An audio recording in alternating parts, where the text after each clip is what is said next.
What James Harden has done to the Utah Jazz through 2 blowouts goes back to his greatest humiliation. Harden's meltdown, and Houston's collective disintegration, against the San Antonio Spurs in the 2017 conference semifinals. Harden eviscerated the Spurs in Game 1 of that series, a 27-point Rockets win that seemed to announce Houston as the primary threat to Golden State's Western Conference hegemony. San Antonio won 4 of the next 5 games, the last 3 without Tony Parker, and the clincher without Kawhi Leonard. The Spurs won that game in Houston by 39 points. Harden finished with 10 points on 2 of 11 shooting and 6 turnovers before fouling out. For months, he could not discuss the game with his closest confidants.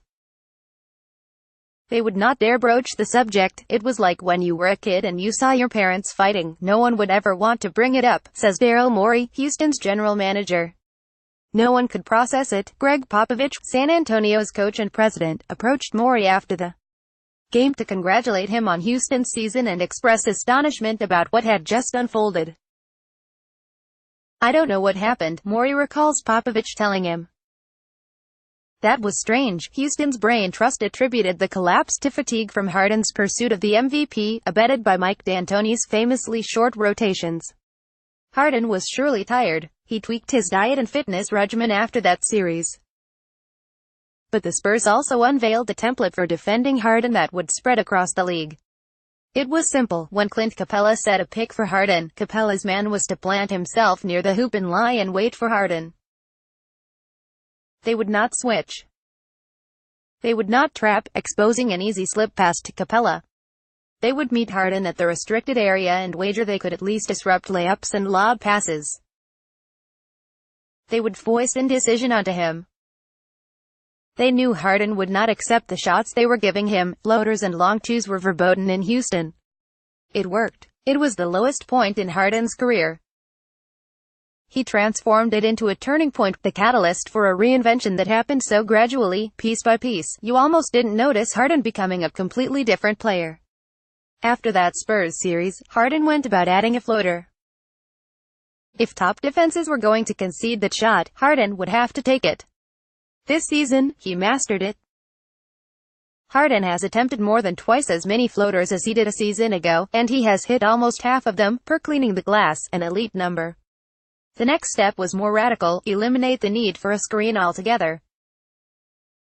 "We used to talk about the screen as an escort for a double team," Morey says.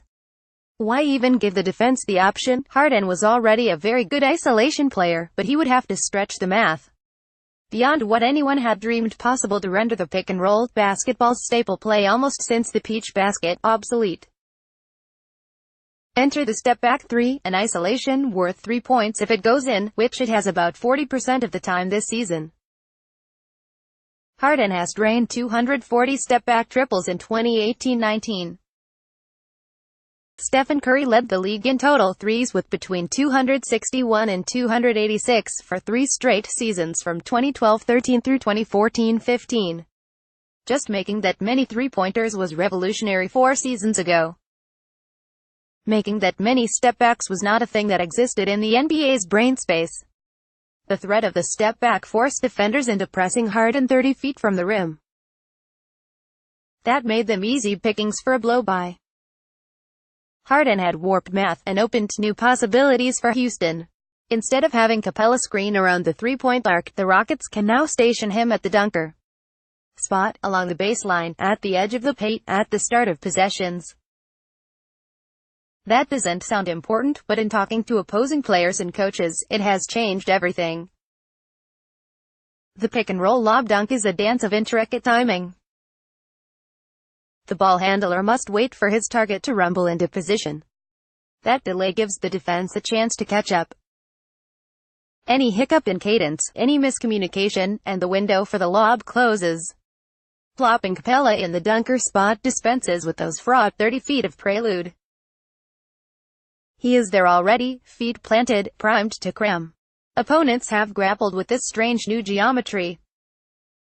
The Bucks, as our Tim McMahon detailed, fared best with an exaggerated variant of the Spurs method. Several teams, including Utah in this series, have imitated. Climb atop Harden's left shoulder to take away the step back and force him right, slot Capella's man in front of the rim, and hope to coax Harden into floaters, or deflect any lob pass. Note all three Houston shooters set up to Harden's left. In one sense, that makes life hard for Brook Lopez. If he steps away from Capella to barricade the rim, there is no teammate behind him to take Capella. But the Bucks probably didn't mind this alignment. Driving with his right hand and then passing across to the left side is one of the trickiest passes for Harden, as it would be for lots of lefties. It requires a less natural throwing motion, almost a backhand. Harden doesn't get as much pace on those passes, or throw them with his usual accuracy. It is the one pass Harden is a little reluctant to make. He will see it, and opt for something else. Look how open Chris Paul is on the left side on this possession from Houston's Game 2 win. There is zero chance Harden doesn't see Paul. He tries a floater instead, and even with the massive improvement he has made, that shot is still the best case scenario for any team defending Harden in this, and probably any, style.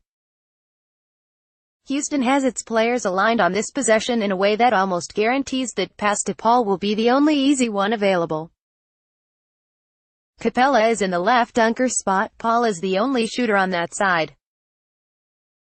It is the responsibility of Paul's defender, Ricky Rubio, to block Harden's pass to Capella as Derek Favors steps into Harden's path.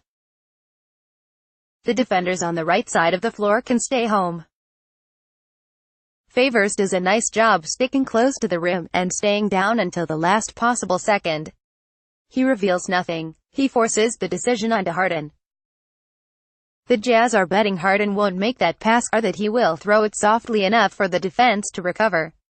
Houston can unlock a more comfortable left-to-right laser for Harden by sliding Capella across the paint to the right dunker spot. Rudy Gobert shifts away from Capella to snap Harden, and the closest help defender to crack down on Capella is naturally on that right side.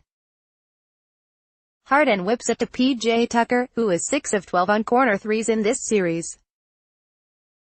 Houston has two shooters on the help side of the floor instead of one. That should make Utah's assignments a little less stressful. Jay Crowder slides off Tucker, and Donovan Mitchell shifts down in between Tucker and Eric Gordon, zoning up. Once Harden makes his pass, Mitchell should probably sprint to Tucker, force him to drive or toss an extra pass to Gordon, and hope a fellow Jazz man rotates behind him. Instead, Mitchell just sticks to Gordon.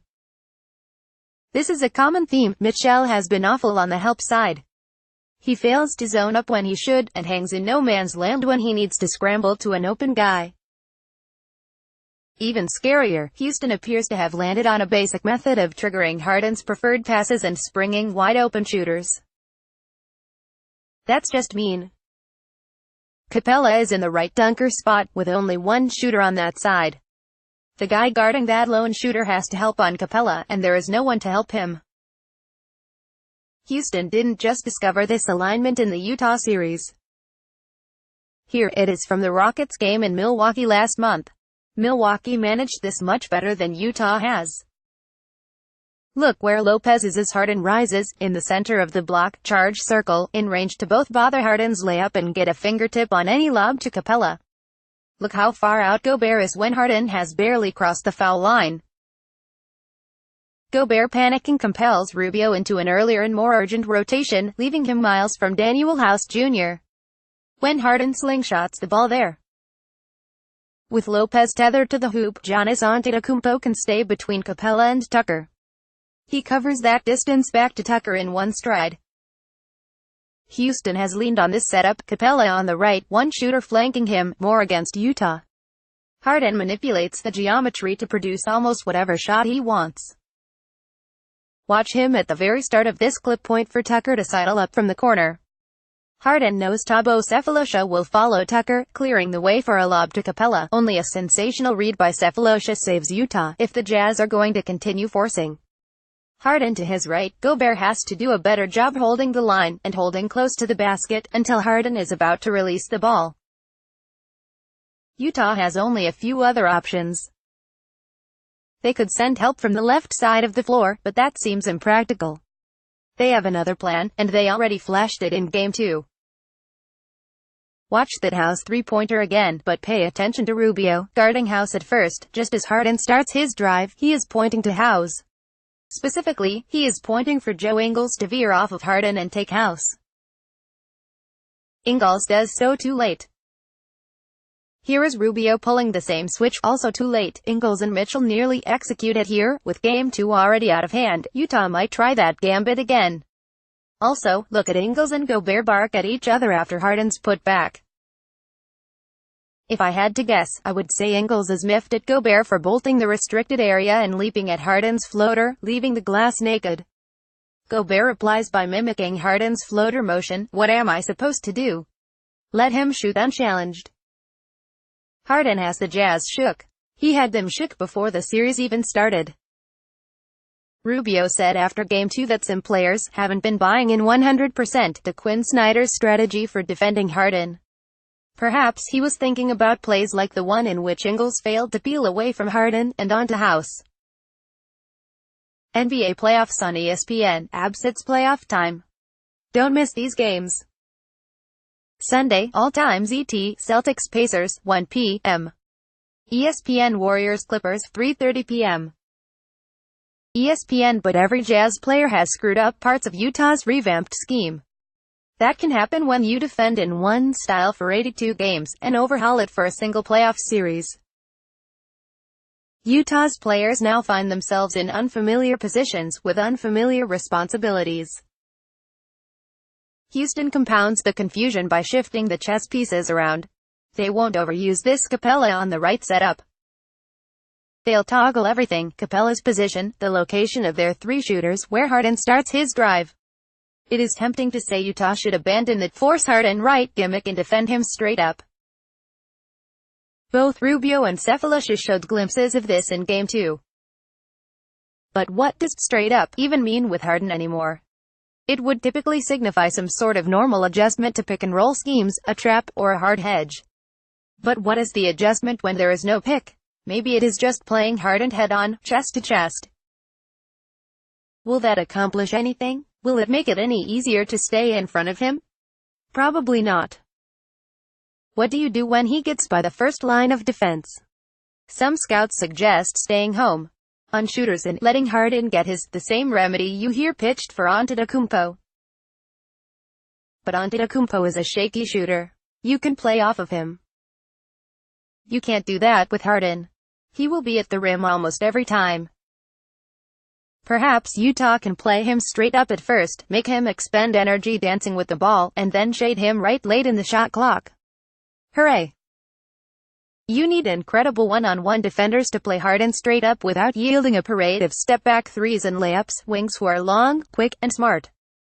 Houston's likely opponent in the next round has a few of those.